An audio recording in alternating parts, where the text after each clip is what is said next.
இது போதுமில்ல பிள்ளை, நீ நான் லவ் பண்ண. நீ என்ன முட்டாளா? 4 பேர் பாராட்டுது மாதிரி ஒருத்தனை யாரு சொன்ன?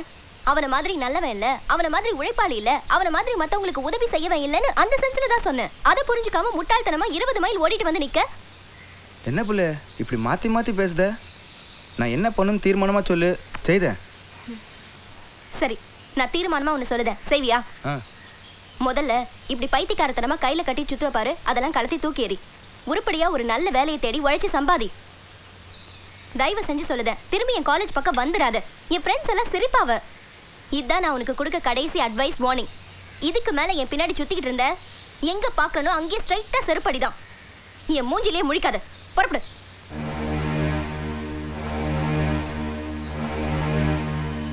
ஒரு தாமல சொல்லுதேன், இவ்வளவு சொல்லிட்டு இருக்கேன், உட்கார்ந்துட்டு இருக்கேன், போல.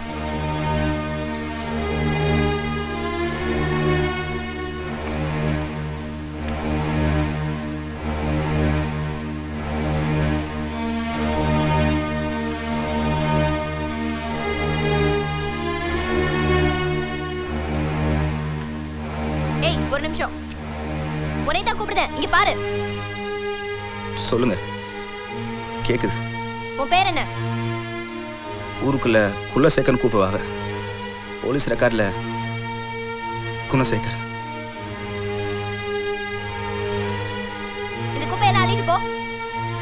ஏய், அள்ளிட்டு போன்றல்ல. அந்த புள்ள சொன்ன மாதிரியே அதுக்கு பிறகு 1 வருஷம் அவன் நிழல கூட மிதிக்கலனாச்சு. தம்பி, ஒயின் ஷாப்பில் வேலை பார்த்துட்டு குடிக்காமக்கிற மாதிரி உள்ளூரில் இருந்துட்டே அந்த பொண்ணை பார்க்காமக்கிறியே, நீ மானஸ்தம்பா. சார், நம்ம விரும்பின புள்ள நமக்கே கிடச்சி அது கூட வாழ்ந்தாதான் வாழ்க்கைன்னு ஒன்றும் இல்லை சார். சாகர வேற அந்த புள்ள முகத்தை கூட பார்க்காம அவளை நினச்சிக்கிட்டே வாழ்ந்துட முடியும் சார். நானும் அப்படிதான் சார். தினமும் ராத்திரி ஒரு நாள் கூட தவறாம என் கனவுல வந்துடுவா. பகல்ல இந்த போட்டோ ஒரு 1000 தடவை பார்த்துக்கிடுவேன். இது போதும் சார் என் காலம் பூரா. இந்த உலகத்தில் ஒருவன் எனக்கு இருக்கதே இந்த போட்டோ மட்டும்தான் சார்.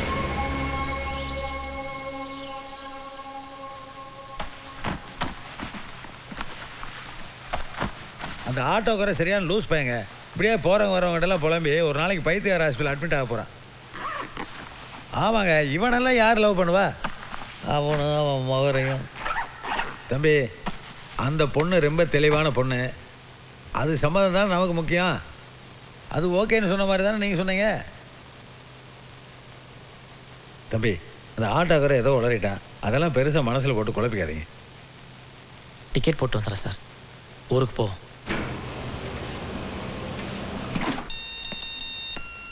ஹலோ ஹலோ, நான் காயத்ரி பேசுறேங்க. லஞ்ச் முடிச்சாச்சா?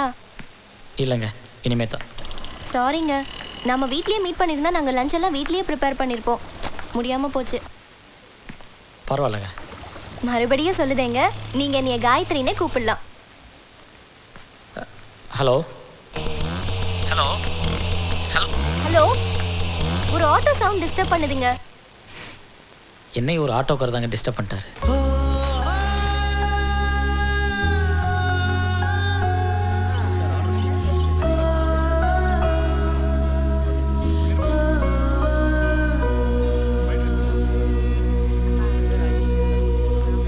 உங்ககிட்ட டைம் கேட்டதுக்கு காரணமே அதாங்க. ஆரம்பத்தில் என் பின்னாடி சுற்றி சுற்றி வந்தான். ஏத்துக்கிடல. பதிலுக்கு எவ்வளவோ திட்டி அவமானப்படுத்தியிருக்கேன். அதுக்கு பிறகு கூட என் மேல பைத்தியமாவே இருக்கான். முன்னெல்லாம் ஒரு நாள் திருடி 1 மாசம் உட்காந்து சாப்பிடுவான். இன்னைக்கு ஒவ்வொரு வேளையும் உழைச்சு சாப்பிடுதான்.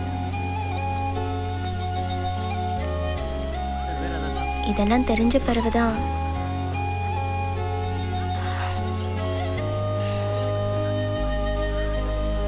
எனக்குள்ளே ஒரு சின்ன தடுமாற்றம். அதனாலதான் நீங்க அலைன்ஸ் பார்க்க வந்தப்போ என்னால எதுவும் சொல்ல முடியல.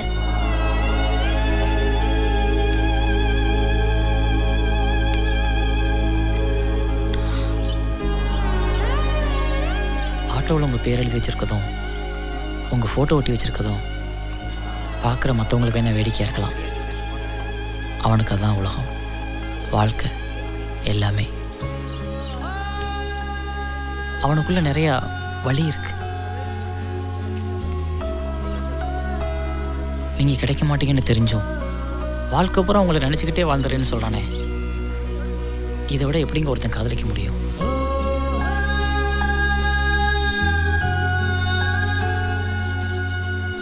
உங்கள் ரிப்பனையே அவ்வளோ பத்திரமா வச்சுருக்கவன் நீங்கள் கிடைச்சா வாழ்க்கை பூரா ரொம்ப சந்தோஷமாக வச்சுருப்பான்றது என்னோட அபிப்பிராயம்.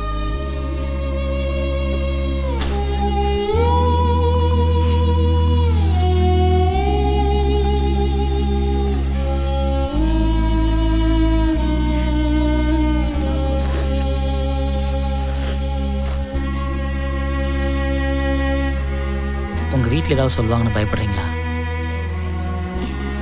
நான் பிடிவாதமாக இருந்தா சமாளிச்சிருவாவ. என் சந்தோஷம்தான் அவங்களுக்கு முக்கியம். சாப்பிடுங்க.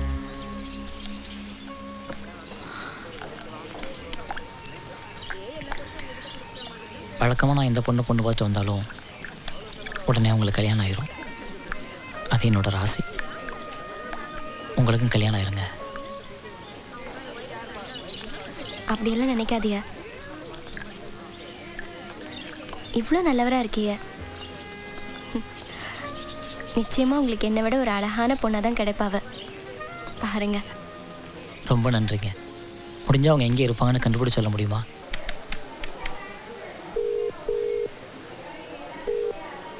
ஹலோ வேணு. ஆமாங்க.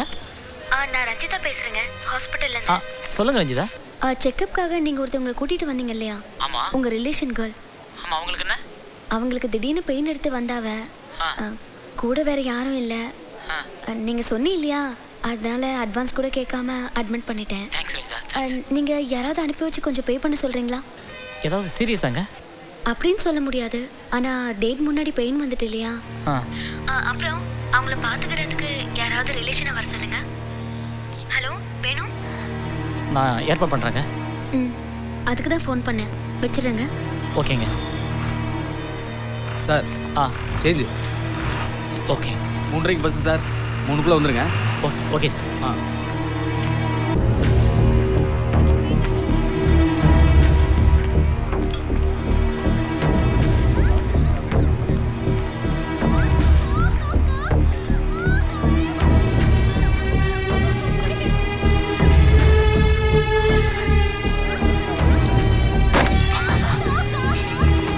வித்யா. லேடிஸ் யாரும் வரலையா? யாரும் இல்லைங்க. என்னங்க இது, டெலிவரி டைம்ல லேடிஸ் யாராவது இருக்க வேண்டாமா? லேடிஸ் ஐட்டம்ஸ், இந்த நைட்டி இதெல்லாம் நான் எழுதி தரேன், கொஞ்சம் போய் வாங்கிட்டு வந்துருங்க. பேஷண்ட்டை லேபரோட கொண்டு வா. டாக்டர்.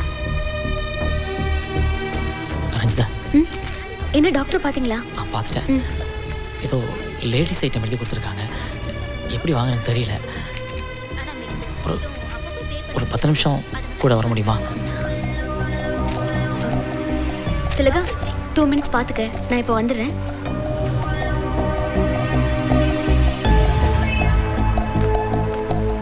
வாங்க. இல்லை, நீங்கள் வாங்கிட்டு வந்துடுங்க, நான் ஒரு ஃபோன் பண்ணணும். வாங்கிட்டு வந்துடுறேன். ஓகே. வாங்கிட்டு போகிறேன்.